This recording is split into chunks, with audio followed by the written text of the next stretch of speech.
Today, I'm going to teach you how to make a pizza on the Aidpiza outdoor wood-fired pizza oven. This is a little bit of a winded instructional video because when I learn something new, I want to know the why, and that's how I teach too. One of the challenges I found when I received this was how to cook the actual pizzas. Sure, it came with a neat recipe book, but it only contains recipes for the pizzas themselves and not how to cook the actual pizzas. I found a couple of videos of people using a similar style oven from another brand, and that helped, but for those with the Aidpiza brand, this is for you. It's important to note that this process may not work for you, but you may be able to get a good starting point. One of the challenges I faced was the fire got too big and it was too hard to maintain, and that's how I came up with this method. This process is neither right nor wrong, so tweak what you need and work at what is good for you, just like I did. What we're doing here is very rugged style pizza making. This isn't an Uni gas-fired oven.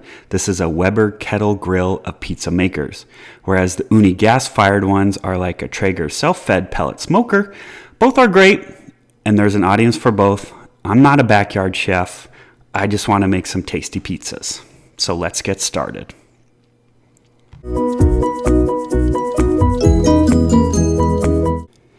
Before starting, these are the items I use, aside from the oven itself, and I have everything already set up and ready to go on my little makeshift pizza table. Normally, I don't have pizza dough out here, they just happen to be out here rising.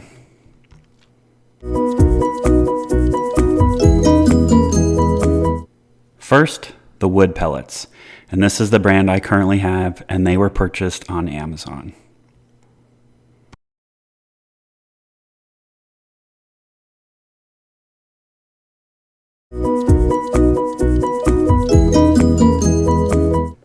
Second is the pizza peel.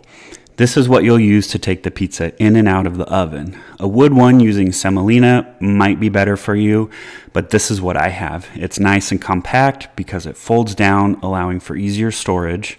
I'll also explain in a little bit why for me a wood one doesn't matter. Whatever you have, you'll want to make sure it fits in the actual oven. You'll see that it barely fits in the oven and it's actually smaller than the pizza, but that's okay for the purposes of this particular video. Just use what's best for you. You may also need a smaller spatula for turning, and I'll show you how that may be utilized later in the video.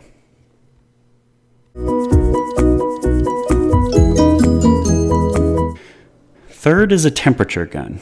This oven has a temperature gauge on the side, and that's great, but it doesn't tell you how hot the actual pizza stone is getting, and that's where this comes in. The gauge on the oven is not exactly accurate because it's super close to the fire. What I will use it for is finding out when I'm good to start checking the temperature of the stone, which we'll cover in a minute.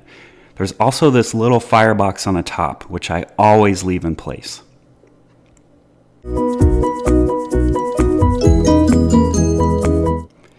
Fourth is a propane torch and lighter, and I'll show you why this will come in handy in just a minute.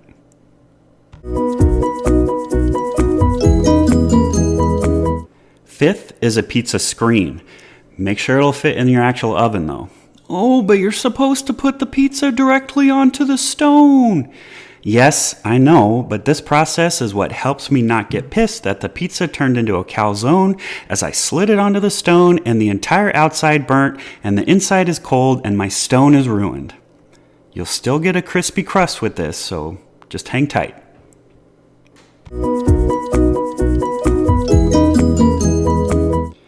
Sixth is all the handles that came with the oven itself.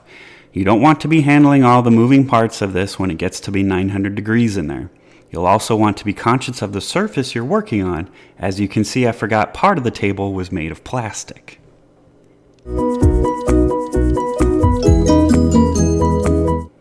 And last but not least is a screwdriver. Why do I need a screwdriver, you ask? Well, when this thing gets hot, the metal gets hot and expands, I guess. I don't know, I'm not a scientist. But the door can get difficult to remove, so the screwdriver or other flat prying tool will help you remove the door, which is important for inserting the pizza into the actual oven.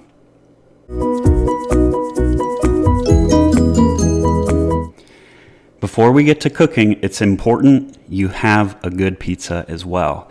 If you're looking for an easy same-day dough recipe, which I'm using here, that tastes excellent, check out Pizza of Art. That's Pizzofart, one word, on Instagram.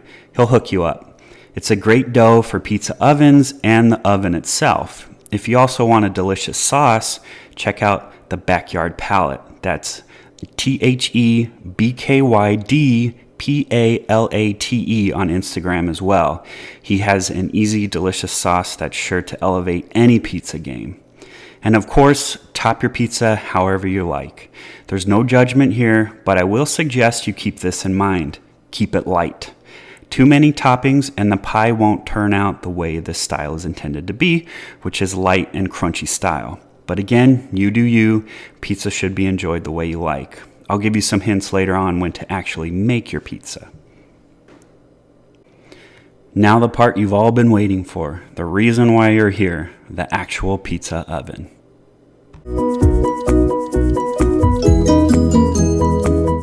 First thing you'll want to do is make sure the pizza stone is clean. It's probably never going to be as clean as when you pulled it out of the box, but give it a nice rub with a wet paper towel. Don't put this guy under the sink with soap unless you want soapy pizzas. That's the kind of tang you don't want.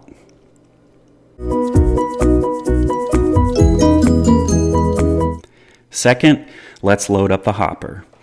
You'll notice that the stovepipe has a little hat, and that you'll use to scoop your pellets into the hopper. Now, I fill this thing pretty full. I'm only going to do one refill per pizza, so this first time I'm going to load it for bear.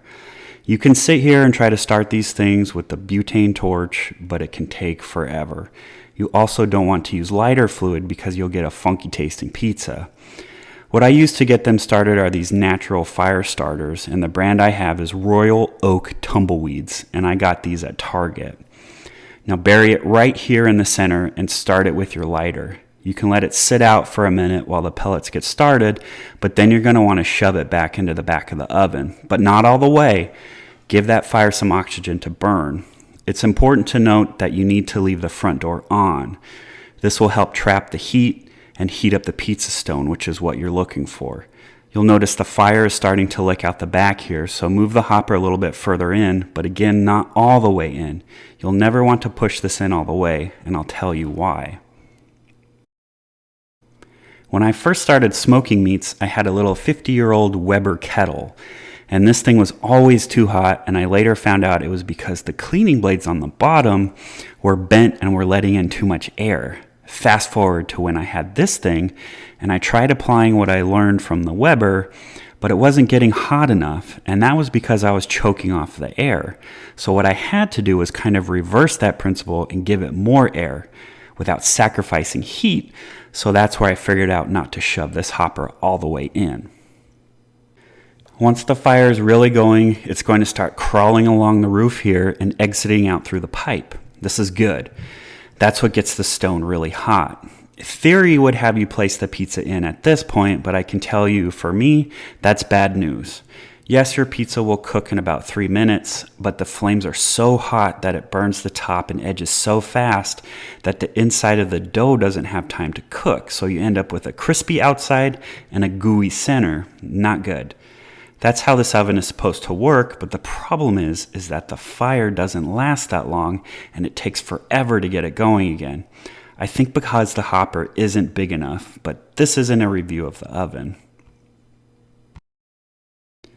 Let that fire go for a little bit. Heat up that stone real good. It's going to smoke and whatnot out the pipe, but that's normal. At this point, you may be thinking to yourself, is my pizza going to taste like smoke? The short answer is not really. There's no escaping a somewhat smoky pizza, but that's the style of this. But I can tell you it won't taste like the pizza I made on the aforementioned Weber. You probably could start making your pizza at this point, but I like to wait just a little bit more.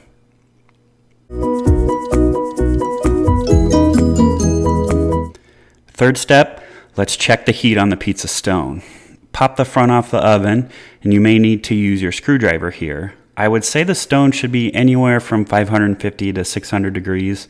Suggestions say the stone should be about 1000 degrees, but don't fret that it's low. I'll tell you why next, but first, put that door back.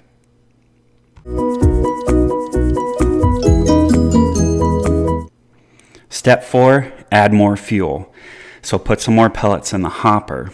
Don't be afraid here. You've got a smoldering heap, and when you put the new pellets in, it'll probably seem like you've extinguished the heat and the flames, and you'll see some smoke, but they're still hot under there. And this is where your propane torch will come in. But be gentle with this, because I think this is where you can get some smoky, odd flavors on your pizza. If you're uncomfortable with this, you can always add another tumbleweed, which I've done that as well. But use your torch to heat up the new batch of pellets, and you'll see fire again in no time. And this will bring up the temp more to its desired level. I live in a pretty windy place, and that mixed with some thermodynamics often blows out the flame, but it's worth it for these sunsets. If it does blow out, be patient and relight it. Once the fire is back, move the hopper back to its original position.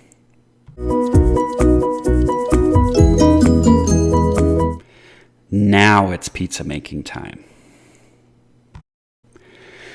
I'm not here to teach you how to make a pizza, but you should already have your dough ready to stretch, your sauce, cheese, and toppings ready to go. Don't rush yourself, you've got plenty of time. Make sure you're using that screen though, at least until you have this figured out. And don't forget to give it a spritz of oil so it won't stick. Trust me.